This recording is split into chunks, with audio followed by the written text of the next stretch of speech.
For hours, sometimes an entire day, they performed the same motion over and over. Knead, fold, press, repeat. It sounds like monotony, a mind-numbing task from a world long past. Yet for countless Romans, this endless rhythmic labor wasn't a burden at all. It was, in fact, a path to profound stillness, a silent, almost sacred meditation, hidden within the very heart of their daily bread. Welcome to our quiet corner of history.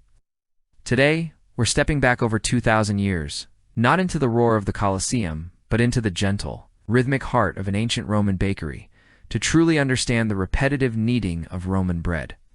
And I promise you, by the end of our journey together, you'll look at the simplest loaf of bread, and perhaps even your own daily routines, through an entirely new, deeply calming lens.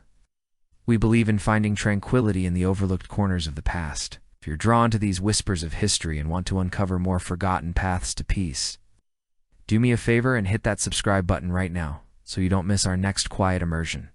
Now, let's allow the rhythmic thud of the dough and the warmth of the ancient hearth draw us in. The first whispers of dawn often found the Roman baker already stirring, long before the sun kissed the rooftops of the city. While the rest of Rome lay hushed in the deep embrace of slumber, dreaming of market days and gladiatorial contests, the baker's world was already awakening, not with a clamor, but with a quiet, purposeful intent. Imagine, if you will, the profound stillness of those pre-dawn hours. The air, crisp and cool, held the faint, lingering scent of last night's wood smoke and the promise of a new day. For the baker, this was not merely a time to rise, but a sacred prelude. A moment to gather oneself before embarking on the ancient dance of creation. His steps, soft and deliberate, would carry him through the silent house. Perhaps a simple dwelling attached directly to the bakery itself. There would be no hurried movements, no frantic rush. Each action was imbued with a quiet respect for the craft he was about to undertake. The city outside remained a silhouette, its narrow streets empty, its sounds muted. A stark contrast to the bustling, vibrant tapestry it would soon become. But within the walls of the pistrinum, the bakery, a different kind of life was beginning to stir. Entering the main workroom, the air would still hold the chill of the night, perhaps carrying the ghosts of yesterday's flour dust and the faint, sweet memory of baked bread. The space, initially dark and imposing, would gradually yield its secrets as the baker moved. First, the hearth, cold and empty, awaited its awakening. This was where the true heart of the bakery resided, the fiery core that would bring life to the dough. With practiced hands, the baker would gather dry kindling, slender branches, and larger logs, arranging them meticulously within the massive mouth of the oven. There was an art to this, an intuitive understanding of how to coax the reluctant embers into a roaring blaze. A spark, then a fragile flicker, a hesitant curl of smoke, and finally, with a gentle breath, the flame would catch, embracing the dry wood. Growing in strength and warmth, the crackling and hissing off the kindling would be the first sound to truly break the silence.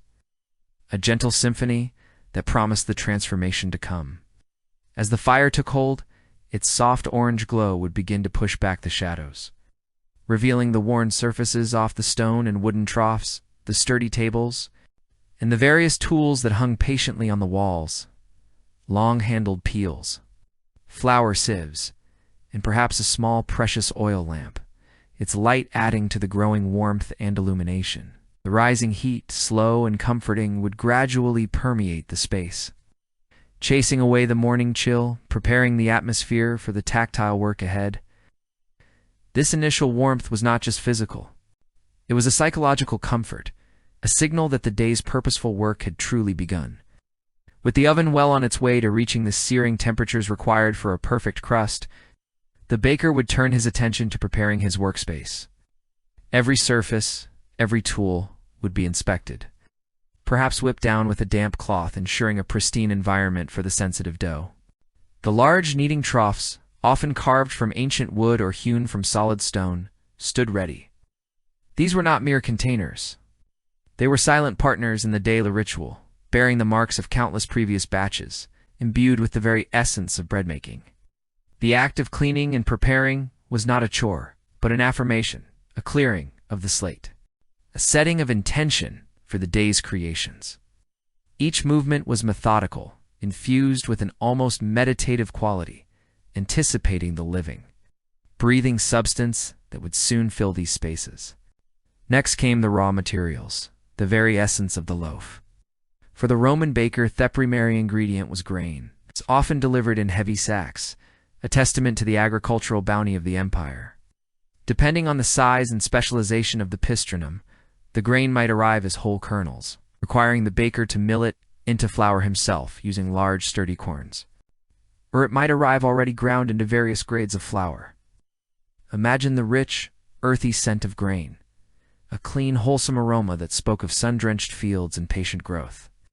If the milling was done in-house, the rhythmic scrape of the grinding stones, the fine dust that rose and settled on everything, would add another layer to the sensory experience of the morning. Each type of grain, be it humble spelt, hearty immer, or the finer wheat, had its own character, its own unique promise of texture and flavor. The baker understood these nuances intimately, knowing which flour would best suit the desired loaf. Then came the water, the life-giver. In Rome, this was often drawn from a nearby well, or for public bakeries, perhaps piped in from the vast network of aqueducts that crisscrossed the city. The water needed to be pure, cool, and abundant. It was poured into large vessels, perhaps terracotta amphorae, waiting for its moment to be united with the dry flour. There was a simple majesty in this element, so commonplace, yet so utterly essential.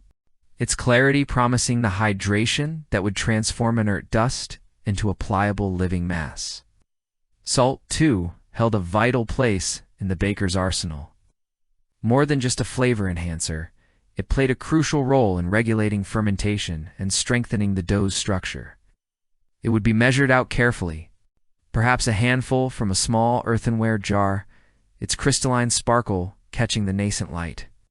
A humble ingredient, yet indispensable, grounding the flavors and ensuring the longevity of the loaf. But perhaps the most vital component, the true heartbeat of Roman bread, was the leaven. This wasn't a packet of dried yeast from a modern store. It was a living, breathing starter, often nurtured for generations. Passed down from baker to baker, embodying the continuous legacy of the craft. Imagine a small wooden crock, kept carefully tucked away, holding a portion of the previous day's dough, allowed to ferment slowly overnight. Its aroma would be distinct. A complex blend of yeasty sweetness, a subtle tense, a deep fermented earthiness. This was the fermentum, the soul of the bread. Teeming with wild yeasts and beneficial bacteria, ready to awaken and breathe life into the new batch. The baker would carefully retrieve this precious starter. He would observe it, note its activity, the tiny bubbles on its surface, the way it moved when gently stirred. This was a living entity, requiring care and understanding. A portion would be taken, ready to mingle with the fresh ingredients, while the remainder would be carefully fed with a little fresh flour and water, ensuring its vitality for the next day, a testament to the continuous cycle of life and sustenance. This nurturing of the leaven was, in itself, a deep act of connection to the rhythm of nature and the unseen forces of fermentation. It linked the baker not just to his immediate community, but to a long lineage of bakers stretching back into antiquity. With all the elements assembled, the baker would then bake in the quiet ritual of measurement. While the precise scales and calibrated measuring cups of today were absent, the Roman baker possessed an innate sense of proportion, honed over years of practice. He might use simple wooden scoops, or perhaps even his own hands, to gauge the appropriate quantities of flour. The feel of the flour, its texture, its subtle weight in his palm, would guide him. Water would be poured with a steady, intuitive hand, the amount adjusted based on the specific flour and the humidity of the day. This was not a scientific calculation, but an artistry born of experience, a dance between intuition and accumulated wisdom. The quiet concentration was palpable, each ingredient added with purpose and respect, building the foundation for the day's loaves. And then the moment of convergence. Into the large kneading trough, the baker would pour the measured flour, creating a small well in its center. Then carefully, deliberately, the precious leaven would be added, followed with the measured water and the salt. This was the true beginning of the transformation. The baker's hands, strong and knowing, would dip into the mixture slowly at first, gently coaxing the dry flour to meet the wetness, gradually bringing the disparate elements together. The initial stage was often messy, a shaggy, unformed mass. The dough would be sticky, resistant, clinging to the fingers.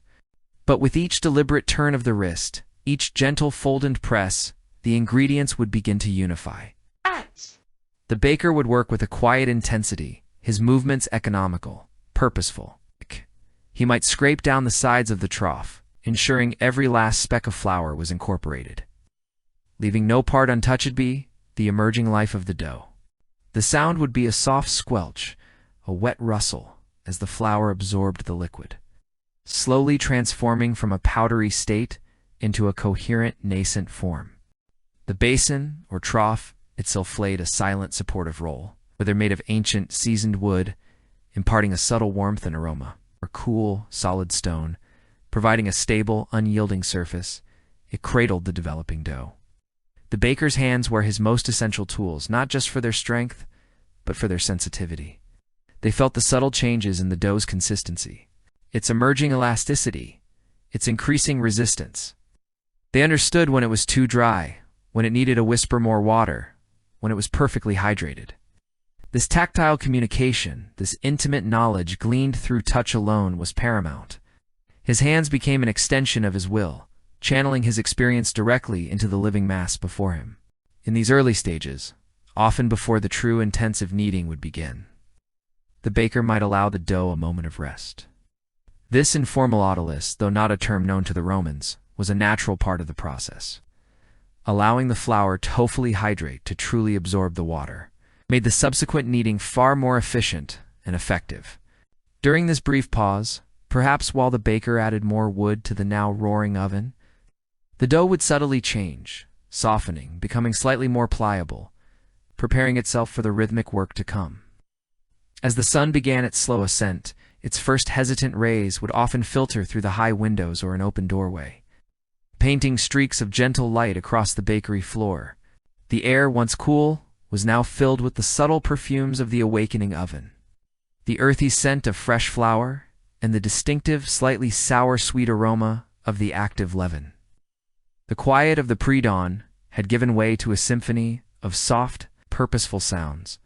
The crackle of the wood, the occasional scrape of a tool, and the soft, almost imperceptible whisper of the rising dough. This was the baker's morning ritual, not a series of tasks to be endured, but a carefully orchestrated sequence of actions, each one a step in a profound creation. Every element, from the cool water to the living leaven, was treated with respect. Understood as a vital participant in the alchemy of bread, the baker, a silent conductor, moved with a quiet anticipation, laying the groundwork, preparing the stage for the deeply repetitive, profoundly meditative rhythm that was about to begin. All this meticulous preparation, this patient gathering of life's simple elements, led to one inevitable, deeply satisfying conclusion: the transformation that would occur under his steady, tireless hands. The first unifying blend was complete, and the dough, a shaggy, promising mass, awaited the true work of kneading. The dough, a shaggy, promising mass, awaited the true work of kneading. It sat there, a rustic, almost indifferent mound of flour and water, its surface still rough, its form unyielding. Yet, to the baker, it wasn't merely inert ingredients. It was a canvas, a raw potential waiting for his touch, for the infusion of his tireless energy. The moment had arrived, the quiet prelude complete. The true dance would begin, a dance of rhythmic motion and profound transformation. He leaned forward, his hands dusted lightly with flour from earlier preparations, hovering above the dough. There was a moment of contemplative stillness, a silent communion, before he plunged them in. The initial sensation was one of immediate resistance, a stickiness that clung stubbornly to his palms and fingers.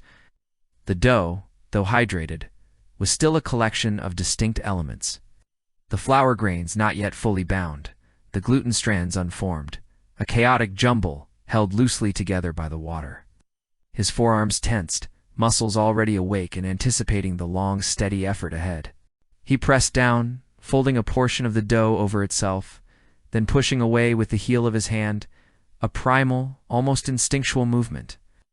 The dough groaned softly, a low, squelching sound as air pockets collapsed within its dense structure.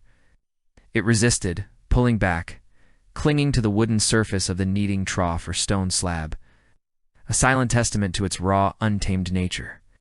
This was not a gentle caress. It was a firm, assertive conversation. Each push was a question, each fold an answer. He gathered the mass, turning it slightly, bringing a fresh section forward, and repeated the motion. Press, fold, push away. His hands became extensions of his will, a relentless, persistent force. The initial awkwardness of the shaggy dough, its reluctance to yield, was met with an unyielding rhythm, a steady, unwavering purpose. The sound of the kneading began to establish its own unique cadence. It was a soft, wet slap against the wood, a muffled thud as the dough was pushed and released.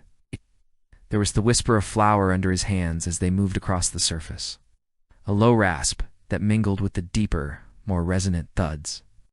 Occasionally, a pocket of air trapped within the folds would burst with a quiet pop, a small, almost imperceptible exhalation from the living mass. These sounds were not loud or intrusive. Rather, they formed a gentle, almost hypnotic percussion, marking the passage of each measured stroke. His breathing deepened, falling into sync with the rhythm of his hands. Inhale as he gathered, exhale as he pushed. It became a moving meditation, a conscious act that transcended mere physical labor.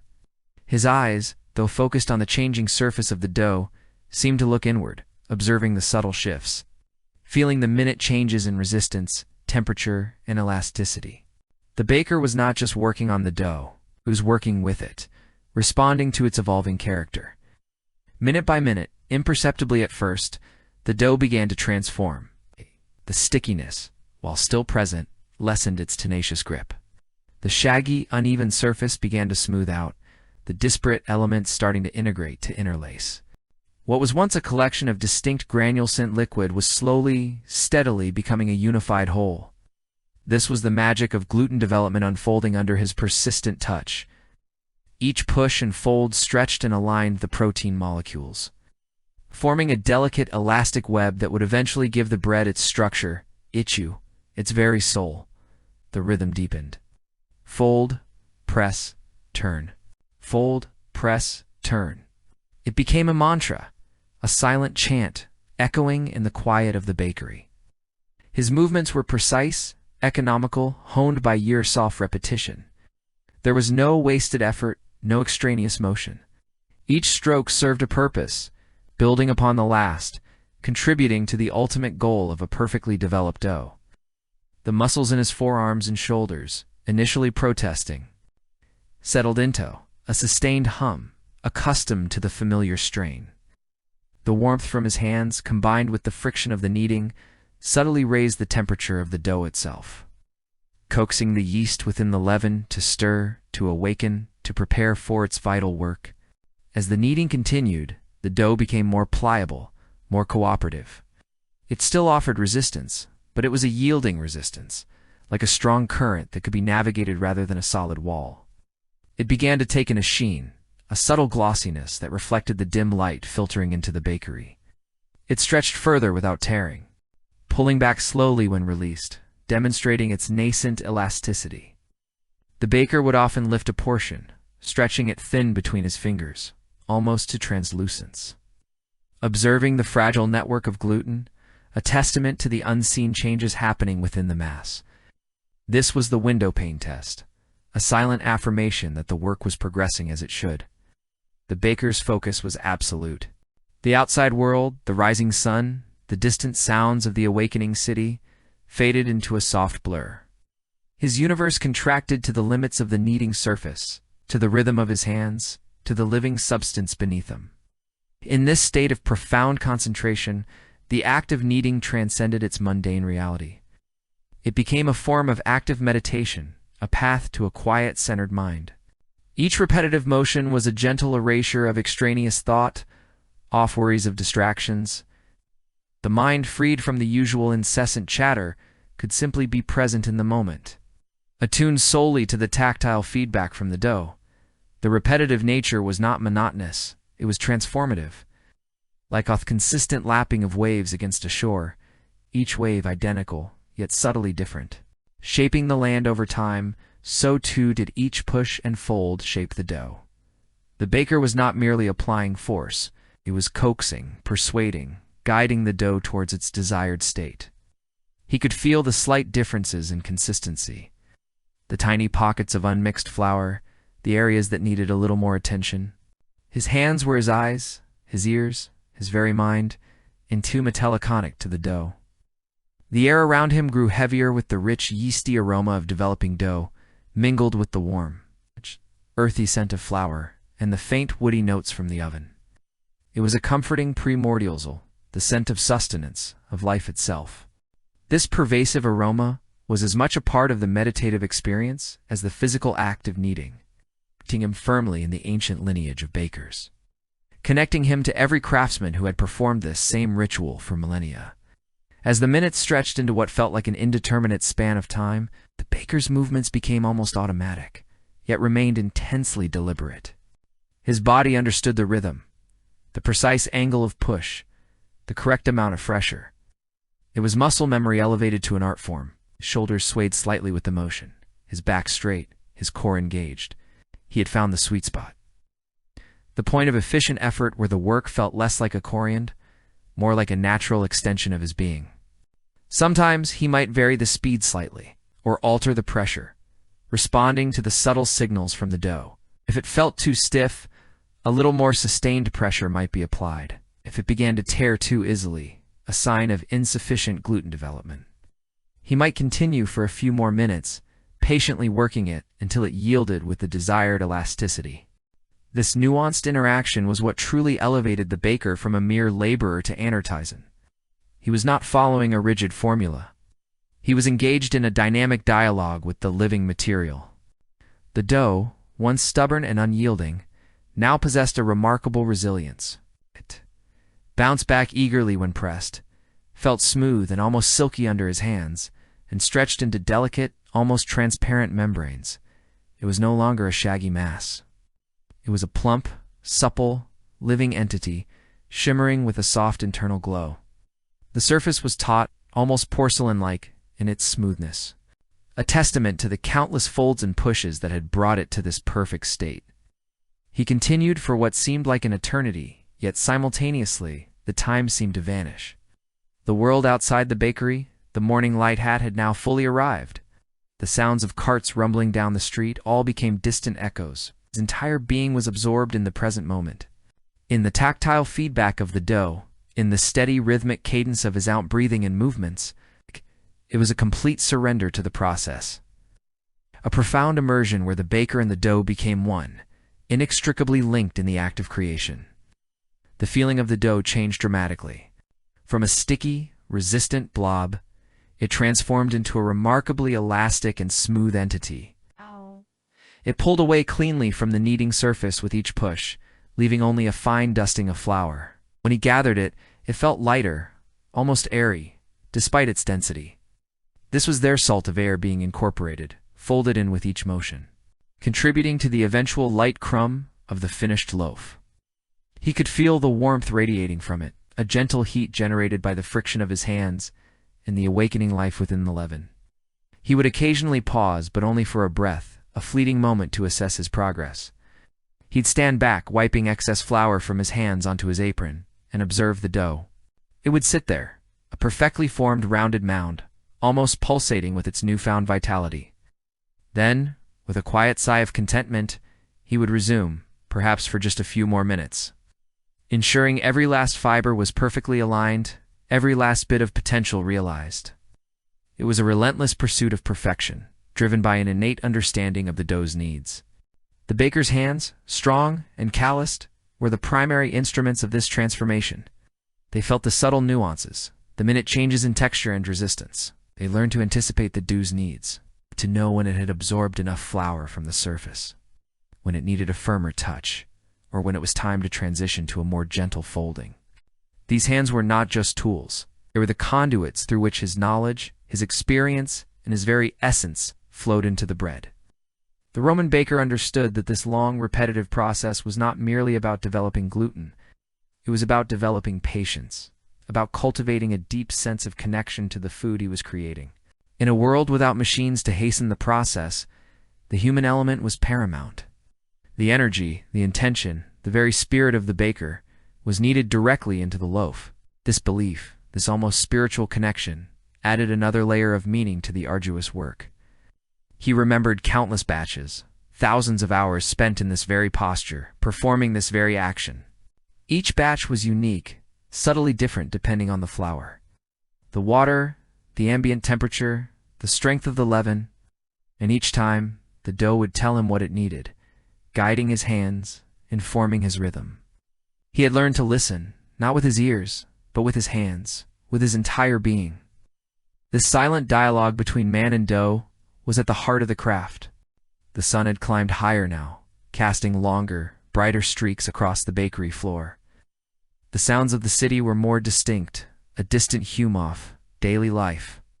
But within the bakery, the rhythmic thud and slap of kneading remained the dominant sound, a steady, unwavering beat against the backdrop of the waking world. It was a sound of purpose, of creation, of ancient craft, unfolding in real time. Finally, after what felt like an immense passage of time, yet it also passed in a blur of focused concentration, the baker knew.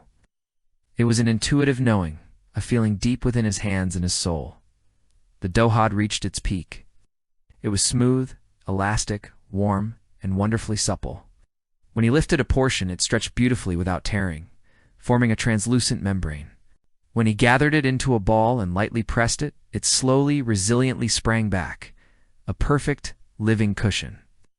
He gave it one last, decisive fold, gathering it into a seamless, plump sphere. He kneaded it just a few more times, gently now, shaping it into a perfect round. Its surface stretched taut and smooth. He could almost feel it humming with internal energy, ready for its next great transformation. The repetitive kneading had ceased, but its profound effect remained, evident in every fiber of the now vibrant olividough. The baker stepped back, his hands momentarily still, flexing his fingers. A quiet sense of accomplishment settled over him, not triumphant, but deeply satisfying. I had taken raw elements, and through the sheer force of his hands and the hypnotic rhythm of his effort, had coaxed them into life. The shaggy, resistant mass was gone, replaced by a gleaming, elastic orb of promise. The work of transformation was complete for this stage, a testament to patience, repetition, and the profound connection between the baker and his craft. The dough, now perfectly kneaded, rested, ready for its next crucial phase. The dough, a perfect, living cushion, now rested. It breathed quietly, a subtle expansion, hinting at the life within its carefully worked fibers. The baker, after the intense, almost meditative labor of kneading, allowed himself a brief pause.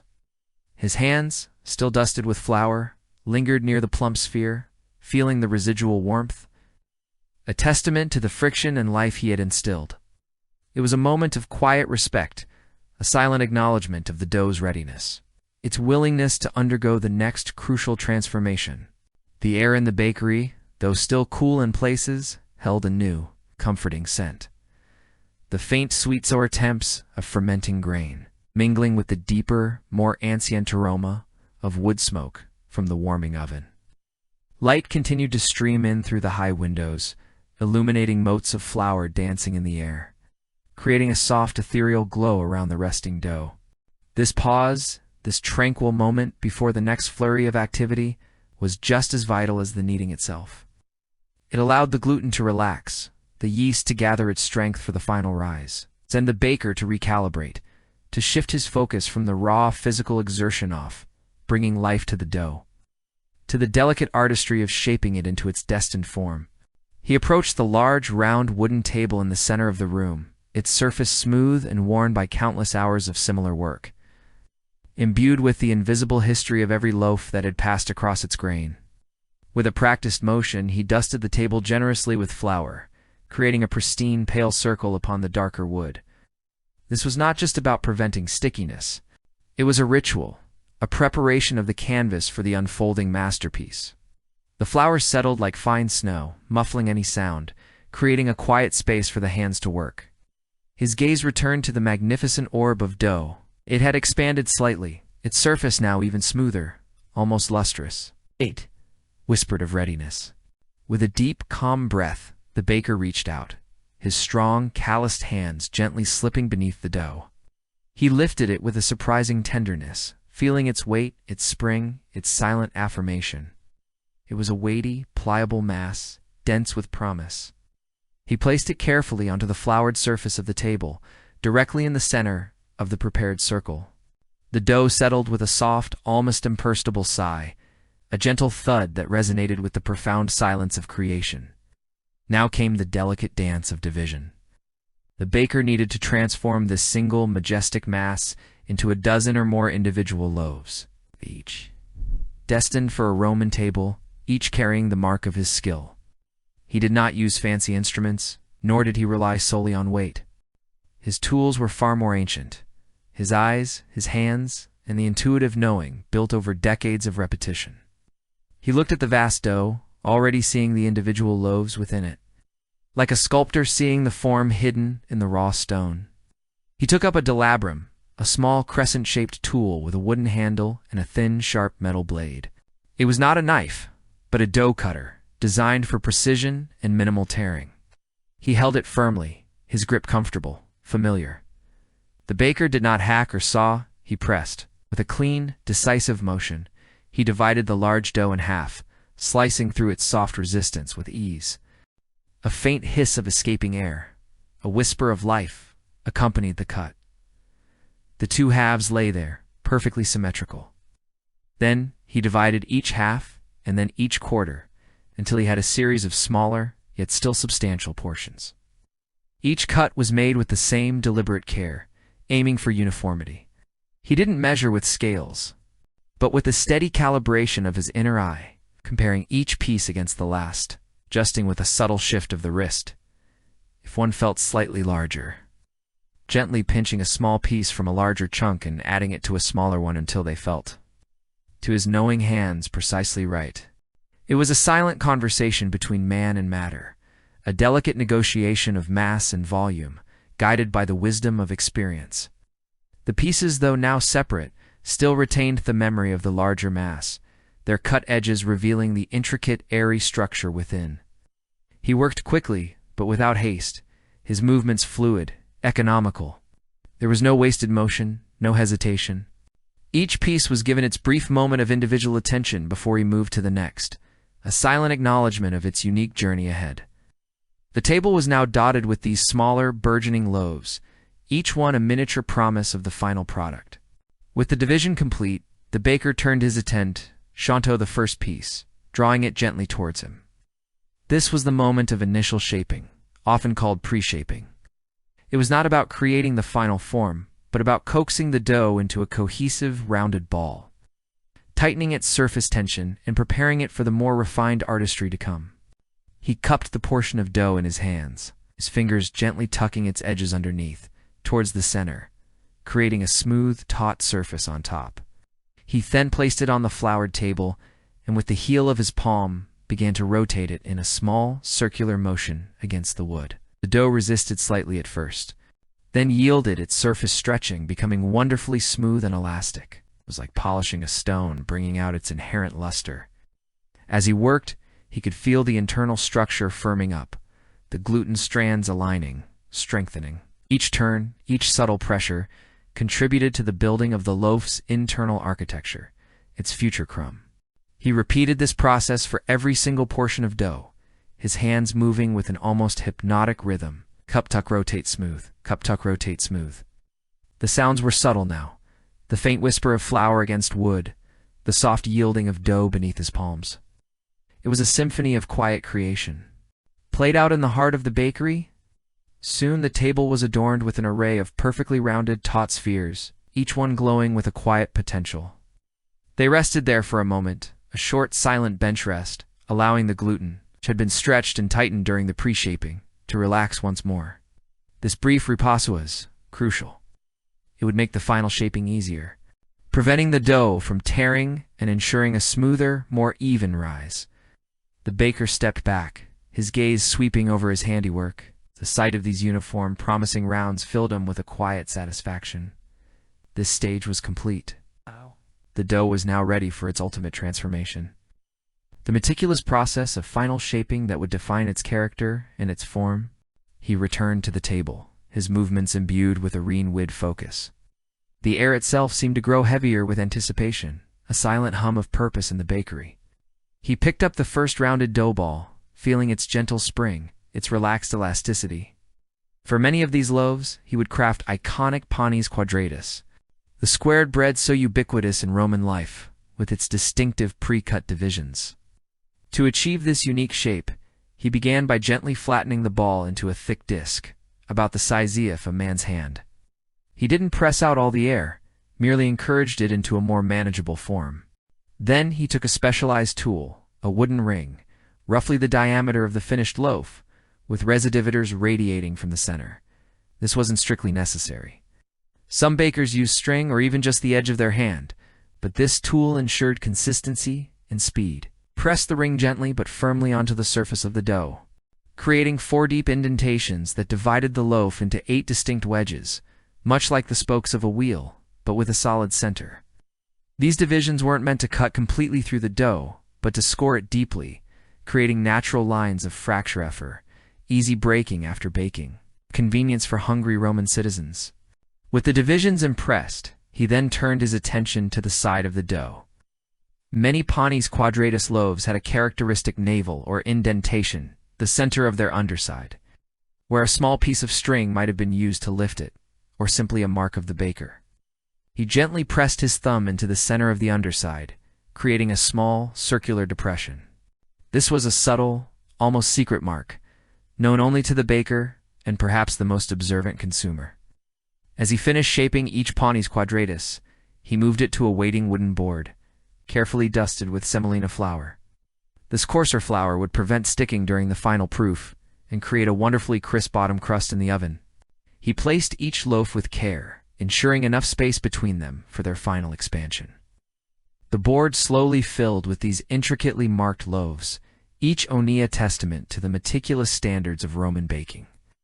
The repetitive motion of pressing the ring, creating the divisions, and setting the loaf aside was a dance of practiced precision, a quiet ballet of hands and dough. Not all loaves, however, were destined to be panis quadratus. Some patrons preferred simpler, round loaves, or even long, rustic baguettes. For these, the baker adopted a different shaping technique. For the simple, round loaves, he would reiterate pre-shaping motion, but with greater firmness, tightening the surface tension and creating a perfectly smooth, unblemished sphere. These would sit proudly on the baking board, their smooth surfaces waiting for the kiss of heat. For Thallinger loaves, he would take a pre-shaped ball, gently flatten it into an oval, and then, starting from one end, roll it tightly, sealing the seam with his fingertips. He would then gently roll the cylinder back and forth, elongating it, tapering the ends slightly, until it achieved the desired length. These slender forms, elegant and unassuming, represented another facet of his craft, demonstrating the versatility of his hands. Each loaf, regardless of its shape, received meticulous attention, the same gentle coaxing. The baker understood that the way a loaf was shaped fundamentally influenced its rise, its texture, and ultimately, its appeal. A properly shaped loaf would hold its form, rise evenly, and develop a beautiful open crumb. A poorly shaped one might collapse or burst unevenly, yielding a less desirable result. This was not just about aesthetics. It was about the science and art of baking, working in harmony. As the boards filled, the bakery air began to thicken with the heady aroma of the rising dough. The yeast, now invigorated by the warmth and the careful handling, began its final, crucial work. This was the final proof, the last period of rest before the fiery embrace of the oven. The baker moved the filled boards to a warmer, more humid corner of the bakery, perhaps near the mouth of the still heating oven, but far enough not to bake prematurely. Here, the loaves would quietly swell, their surfaces becoming subtly plumper, their edges softer. The divisions on the panis quadratus would become more pronounced. The smooth rounds would expand into plump cushions, and the long loaves would gain a gentle curve. During this final proof, the baker would not idly stand by. He would constantly monitor the loaves, his experienced eye gauging their progress. He might gently poke a test loaf with a floured finger. If the indentation slowly sprang back, it was nearly ready. If it sprang back too quickly, it needed more time. It stayed indented. It was overproofed, a rare occurrence under his watchful eye. This silent observation was a continuation of his deep connection with the dough, an ongoing dialogue that required no words. Once a loaf reached its peak, proof that ephemeral moment of perfect inflation before it begins to lose its strength, it was time for the final touches before the oven. For some loaves, especially the panis quadratus, no further incision was needed, as the divisions already served their purpose. But for the simpler rounds or long loaves, the baker might take up a scarificator, a sharp, thin blade, and with a quick, confident flick of the wrist, score the top surface. These scores, known today as scoring or slashing, were not merely decorative. They served a vital purpose: to guide the expansion of the loaf in the intense heat of the oven, allowing it to burst open in a controlled, beautiful way, preventing uncontrolled tearing and ensuring a magnificent oven spring. Each score was a deliberate stroke, a final artistic flourish that would etch itself permanently onto the crust. Beyond scoring, there was the unique Roman practice of marking. Often, bakers would stamp their loaves with a signiculum, a small wooden or terracotta stamp bearing the baker's unique mark, a symbol of their workshop orsamedums, even the name of the patron who commissioned the bread. This was an ancient form of branding, ensuring quality, origin, and allowing for easy identification. When dozens of identical loaves emerged from the communal oven, the baker would gently press the stamp onto the topef, the perfectly proofed loaf, leaving a clear, crisp impression that would bake into the crust, a testament to its maker. It was a proud signature on a work of culinary art. The bakery air was now thick with the combined sense of warming wood, active yeast, and the anticipation of transformation. The light from the high windows, once bright and clear, had softened. Diffused by the flour, dust, and the rising steam from the proofing dough, the oven, a colus albiest of brick and mortar, glowed with an intense, steady heat from within. Its massive mouth, a silent invitation to the waiting loaves. Its presence dominated the space, a beating heart of heat around which all other activity revolved. Thebakar now turned his full attention to the oven. He had tended its fire throughout the morning, feeding it with select hardwoods, ensuring the massive brick walls absorbed and radiated an even, powerful heat.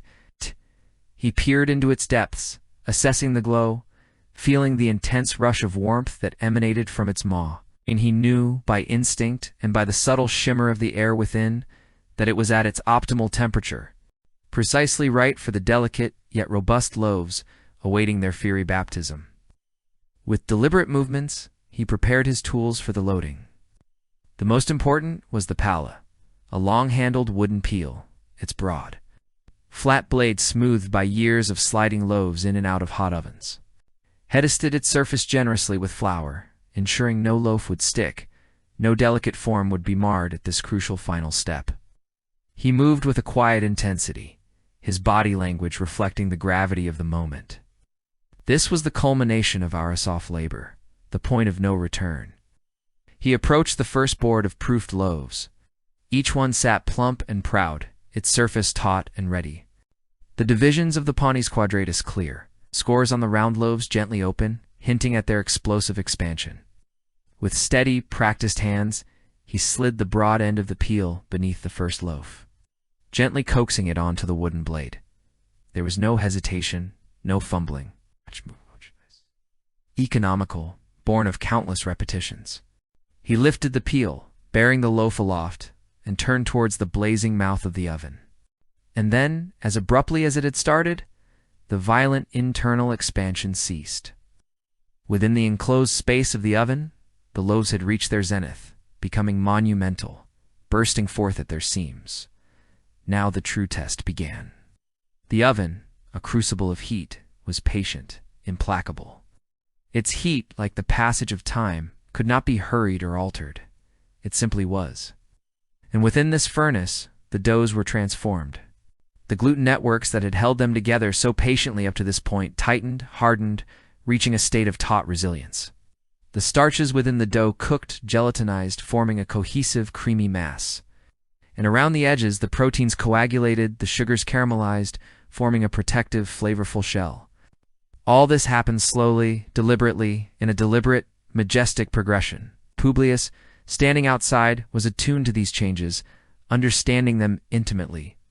He didn't need to see the loaves to know they were growing, knew how their texture was changing, how their surfaces were crisping and browning. His knowledge, born of years of experience, of countless loaves baked over the years, was his guide. But now it was time for the next phase, for the purposeful choreography to commence. He turned away from the oven and went about his tasks, moving with a practiced grace that spoke of his intimate familiarity with the bakery and its rhythms. First, he prepared the cooling rack, a broad, heavy grid that would allow air to circulate around the loaves once they were out of the oven. He placed it securely on the low table, close to the oven, ready to receive the first batch of bread as they came out. Then he began to check the seasonings, the oils, the vinegar, for the dressings he would prepare later, ensuring everything was ready for the influx of hungry customers who would soon start arriving. Might have been a general orchestrating his troops, readying them for an upcoming battle, or a conductor about to lead an orchestra through a beloved symphony. There was a quiet confidence in his movements, a serene focus that spoke of a life well lived, a craft truly mastered. When the designated time finally arrived, Publius returned to the oven. With a controlled strength born of countless repetitions of this action, he grasped the iron handle of the oven door and pulled. The heavy wood resisted slightly, yielding to his force, revealing the fiery maw within. What he saw made him smile. The sight of the loaves, radiant, alive with a nascent golden glow, was always a source of quiet joy for him. Each one was different, yet together they formed a harmonious whole. And as he reached in to retrieve the first batch, the scent of fresh bread, warm and inviting, filled the air, carrying with it the promise of simple, pure nourishment. One by one, he removed the loaves, placing them gently on the cooling rack. There was a soft thud as each one made contact, a gentle announcement of their arrival. And as he pulled out the last loaf, the oven door swung shut behind him with a resonant boom, echoing in the suddenly empty space. Publius paused for a moment, letting the satisfaction of a job well done wash over him. The immediate crisis was over, but he knew there would be more batches to bake, more bread to shape, more customers to serve. The day was young, and the bakery, a living, breathing entity, was ready to continue its ancient, vital work. With the first batch of bread on the cooling rack, its aromatic presence gradually enveloping the bakery, Publius turned his attention back to the remaining loaves in the oven. Again, he placed his hand on the heavy wooden door, feeling the radiating heat through the thick planks. He didn't need to use a thermometer. His touch, honed by years of experience, told him all he needed to know. The oven was still at its zenith. Ready to receive the second batch? He opened the oven, and inside, the remaining loaves were nestled, some still retaining the rounded shape Publius had given them. Others having expanded, bursting forth, claiming more space than they had originally occupied. Once again, he maneuvered the peel, the long-handled implement with its broad, flat blade, expertly within the confines of the oven. This time, he retrieved 2 loaves, handling the peel with the casual grace of a man who has done this countless times before. As he slid the loaves off the blade onto the cooling rack, their surfaces glistened, promising a golden brown crust when they were done. But Publius wasn't just looking at the loaves. He was seeing the entire process in his mind's eye. He was envisioning the doughs waiting in the cooler, the rhythmic kneading, the flour dusting his hands, the warmth spreading from the oven, the smiles on his customers' faces. Every movement he made, every decision he contemplated, was part of a larger performance, a daily ritual that had become the cornerstone of his life. The bakery was more than just a workplace for him. It was his domain, an extension of himself, a testament to his dedication and passion. And as he moved through his tasks, it was clear that he wasn't just a baker. He was an artist using flour, water, and yeast as his medium, creating edible works of art that brought joy and sustenance to those who partook in them. As the morning wore on, the rhythm of the bakery intensified. The oven, now seasoned and steady, became a reliable partner. Its heat embraced each batch of dough, coaxing forth their hidden potential. For Publius, the process was meditative. The feel of the dough yielding to his touch, the precise measurements, the gentle coaxing of the rising dough. It all formed a symphony of sensations. He wasn't merely following a recipe. He was engaging in a conversation, a dialogue between tradition and innovation, between the timeless recipe and his own intuitive variations. Outside, the sun climbed higher, casting long shadows across the cobblestones. Inside, the oven glowed, emanating not just heat, but an aura of comfort, of tradition, of life sustained. With each loaf that came out of the oven, the aroma of baking bread mingled with the sounds of the city, creating a unique soundscape that was the soundtrack of Publius's life. There was more to his work than just the physical act of baking. It was a connection to his heritage, to the generations of bakers who had come before him, to the families who would gather around his bread, sharing stories and laughter. In the crusty golden loaves, he saw not just bread, he saw the essence of life, the simple, pure form that sustained body and soul. As the day drew on, the bakery became a hub of activity. The clanging of the oven, the rumble of carts, the chatter of customers wove together a tapestry of urban life.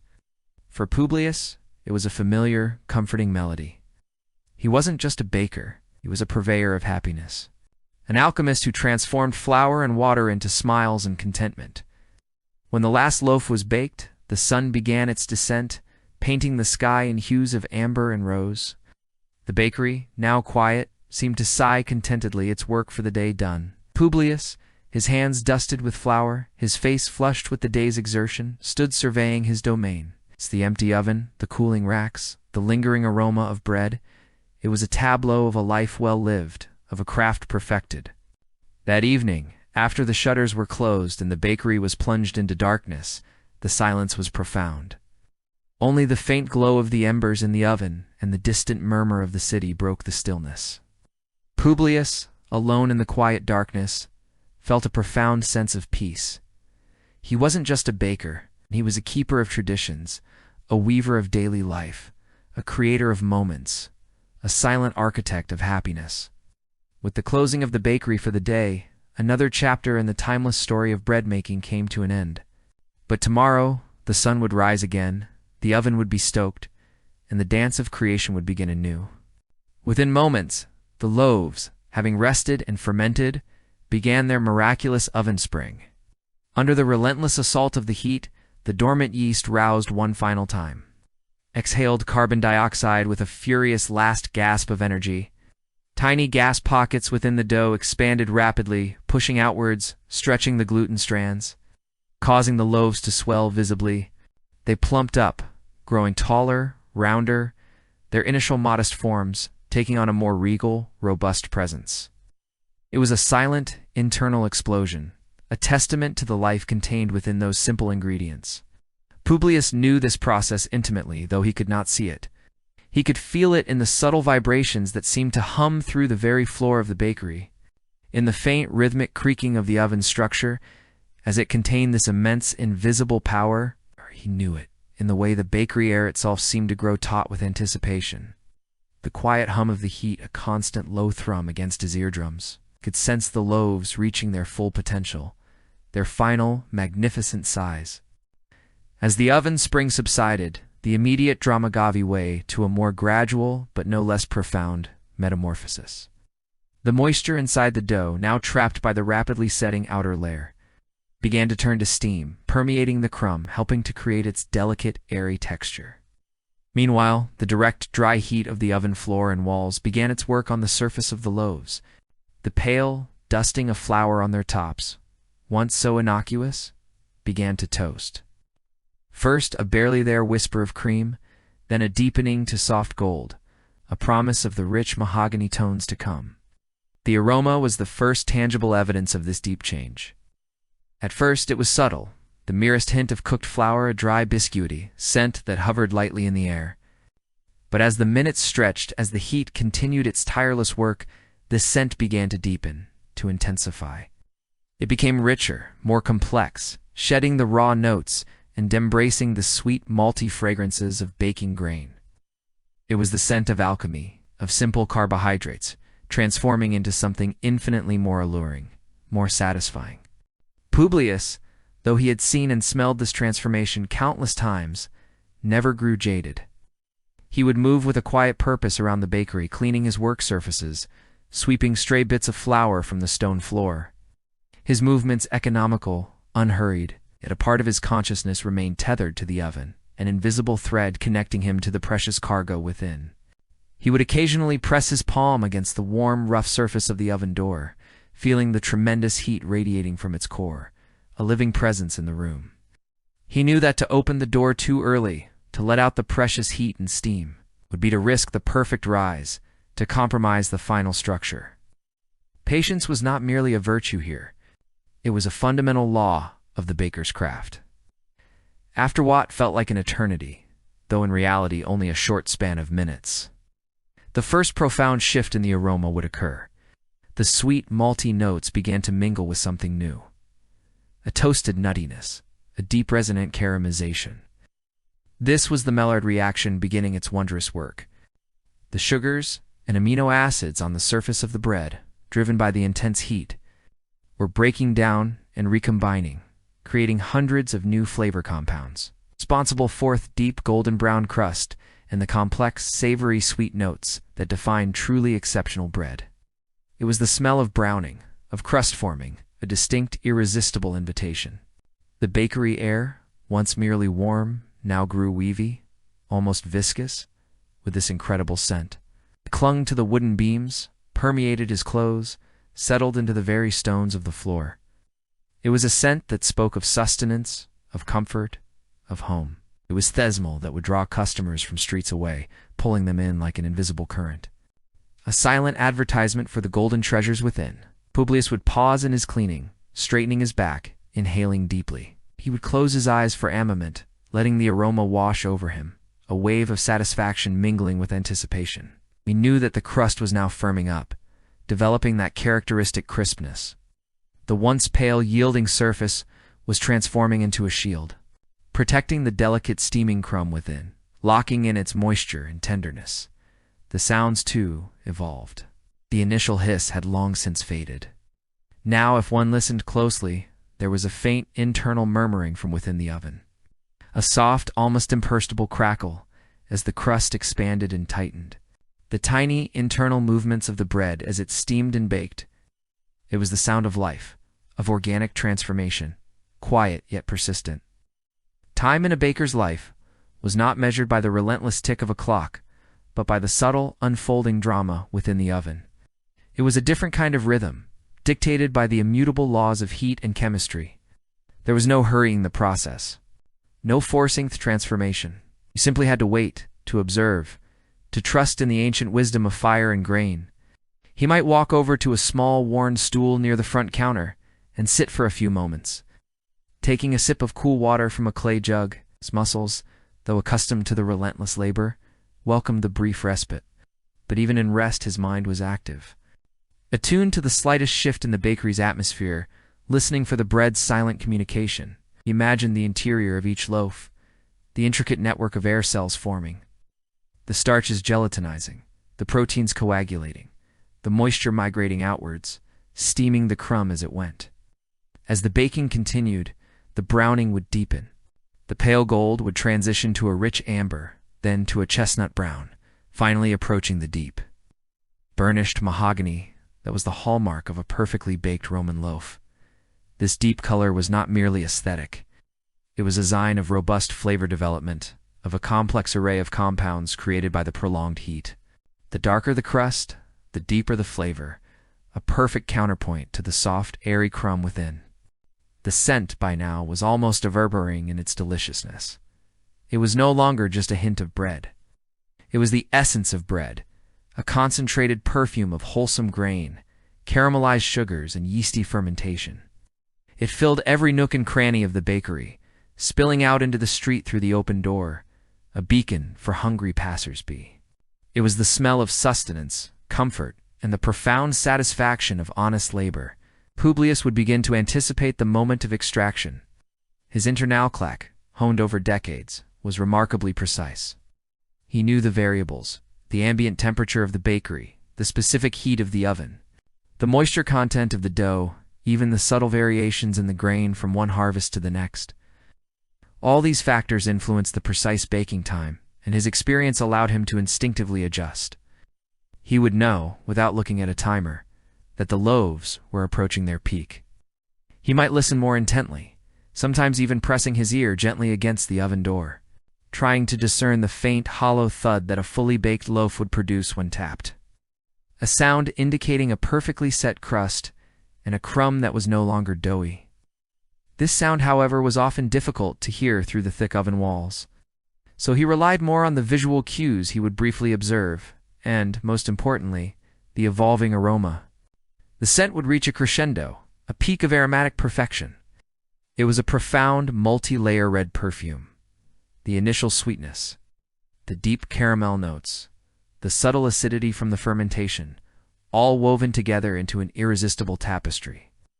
This was the moment when the baker knew, with certainty, that the bread was done.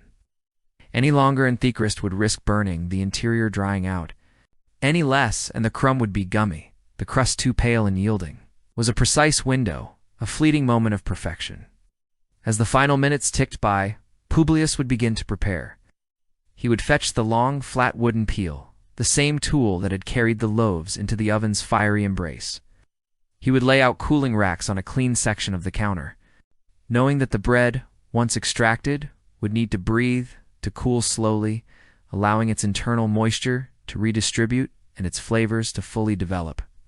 He would ensure clear pathways, anticipating the swift, careful movements required to retrieve the hot loaves. The warmth radiating from the oven became a palpable force, a living entity in the room. It enveloped him, comforting yet demanding.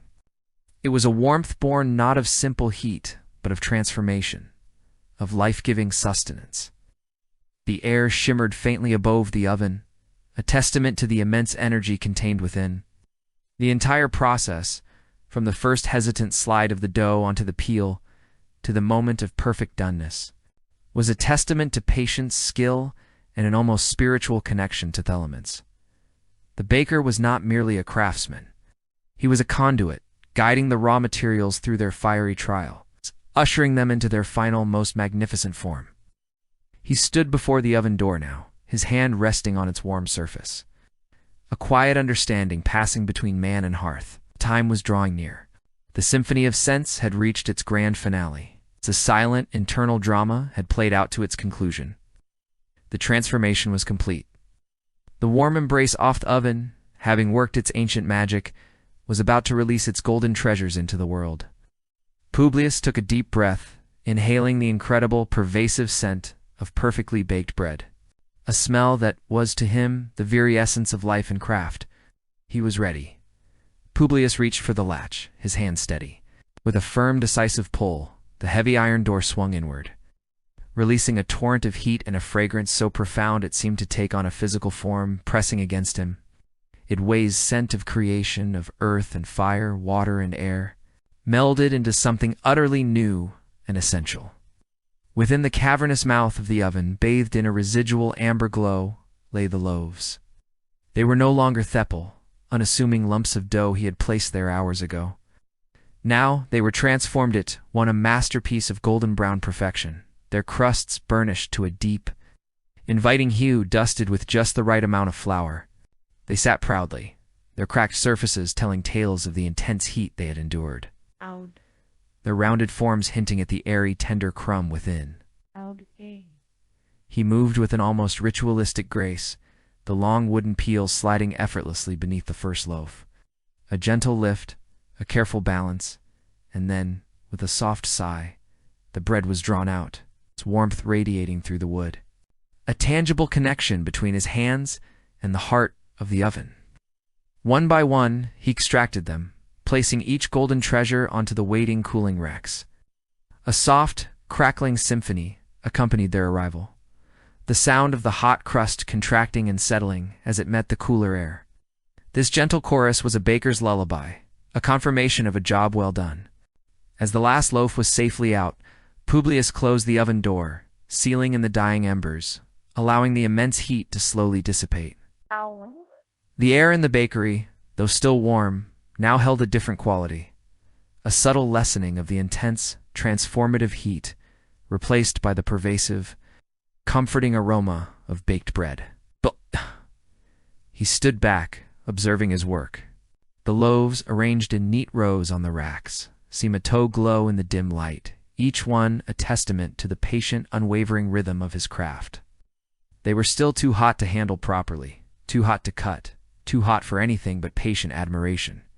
This was the liminal space, the quiet pause between creation and consumption. A sacred moment where the bread truly became itself. Its internal structure settling, its flavors deepening, its moisture redistributing evenly throughout the crumb. He knew that initial impatient urge to break into a fresh loaf. Everyone felt it. The smell was intoxicating, promising immediate satisfaction.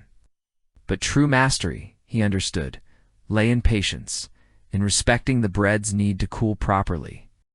To cut it too soon would be to lose the perfecture, to sacrifice the airy crumb for a gummy interior. So, he waited, allowing the anticipation to build, a subtle crescendo in his daily routine. This waiting, this quiet observation, was part of the repetitive cycle. Every day, the kneading, the proving, the shaping, the baking, and then this period of waiting. It was a rhythm that had governed his life for decades, a rhythm that had governed the lives of bakers for centuries before him, stretching back into the mists of time.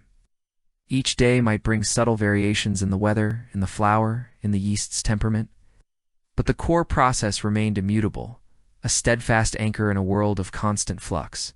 The scent, meanwhile, permeated a free corner of the bakery. It clung to his clothes, to his hair, to the very stones of the building. It was the scent of honest labor, of tradition, of sustenance. It was the scent of home, for many in Rome, and for Publius, it was simply the scent of life. He often wondered if the people who eagerly bought his bread truly appreciated the silent journey each loaf had undertaken.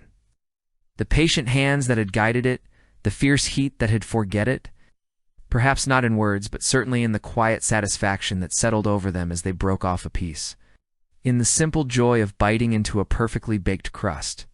As the minutes stretched into an hour, the loaves cooled sufficiently. The intense heat had mellowed to a comforting warmth.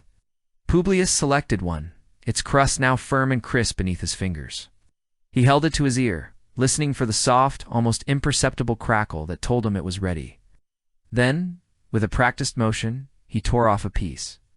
The crust shattered gently, revealing a soft, open crumb, still steaming faintly. The aroma intensified, a rich, nutty scent with subtle hints of fermentation. He brought it to his mouth, tasting first the robust, slightly salty crust, then the moist, chewy interior. It was perfect. The familiar, profound satisfaction settled over him, a quiet hum of contentment that resonated deep within. This was the moment of culmination, the reward for the day's dedication. But this culmination was not an end. It was merely a pause, a brief moment of quiet triumph before the cycle began anew. Tomorrow, the sun would rise again, and with it, the familiar crake of the bakery door as Publius entered. Tomorrow, the sacks of flour would be opened, the water drawn, the starter refreshed. Tomorrow, the rhythmic slap and fold of dough on the wooden table would resume. The repetitive kneading offram on bread was not just a task. It was a way of life, a constant comforting drumbeat against the relentless march of time. This timeless repetition extended far beyond Publius himself. He was but one link in an unbroken chain of bakers stretching back to the earliest settlements, to the dawn of agriculture. Imagine them, those ancient hands, calloused and strong, performing the same movements, sifting grain, mixing water, adding leaven, and patiently, tirelessly, kneading. They kneaded by firelight in rudimentary shelters, by sunlight in open courtyards, by the dim glow of oil lamps in bustling Roman bakeries. The implements changed, the ovens evolved, but the fundamental act, the repetitive dance of hands with duff, remained eternally the same.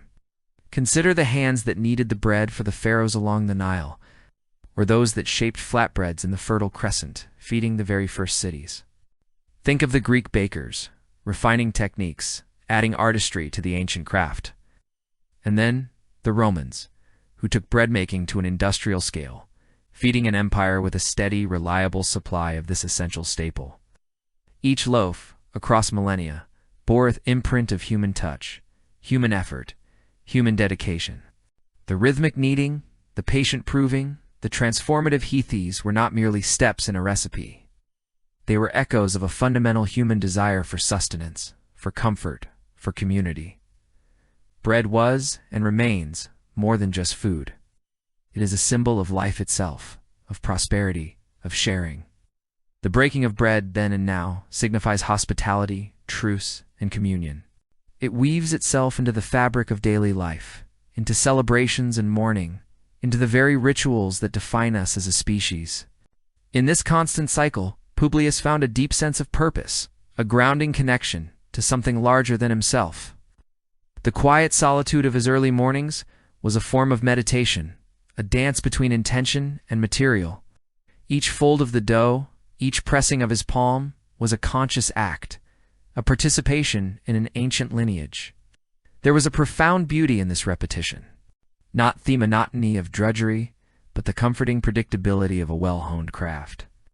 It was in this predictable rhythm that true mastery was forged, not through grand gestures, but through countless small, precise movements, perfected over years. The warmth that emanated from the dough as it gained elasticity. The subtle stickiness that gradually gave way to a smooth, pliable surface. The faint, yeasty scent that developed as the fermentation began, these were the small miracles of his everyday. They were the reassuring signs that the ancient process was unfolding as it should. That the raw ingredients were yielding to his will, transforming under his hands. This timeless repetition ensured that the knowledge, the feel, the instinct for bread-making wasped down not just in words, but in the very muscle memory of the hands. A baker learned by doing, by feeling the dough, by understanding its resistance, its elasticity, its subtle messages. It was a language spoken not with words, but with touch, with observation, with an innate understanding that transcended generations. And so, the sun would set, and the day's sales would conclude. Publius would clean his tools, sweep the flour from the floor, and extinguish the lamps. The bakery, quiet and cool once more, would wait. But the essence of the day's labor, the comforting presence of the fresh bread, would linger in the air, a silent promise of tomorrow. Publius, and for countless bakers throughout history, the act of making bread was not just a livelihood. It was a conversation with the past, a living connection to the hands that had done the same work for millennia. It was a contribution to the present, feeding his community, nourishing bodies and souls. And it was a quiet, hopeful investment in the future, knowing that as long as humanity needed sustenance, as long as people gathered to share a meal, the repetitive, timeless act of kneading would continue. The warm embrace of the oven, the intoxicating scent of fresh bread, the quiet satisfaction of a perfect loaf, these were the enduring truths of a craft that transcended empires. It outlasted philosophies and continued its steady, comforting rhythm across the vast expanse of human history.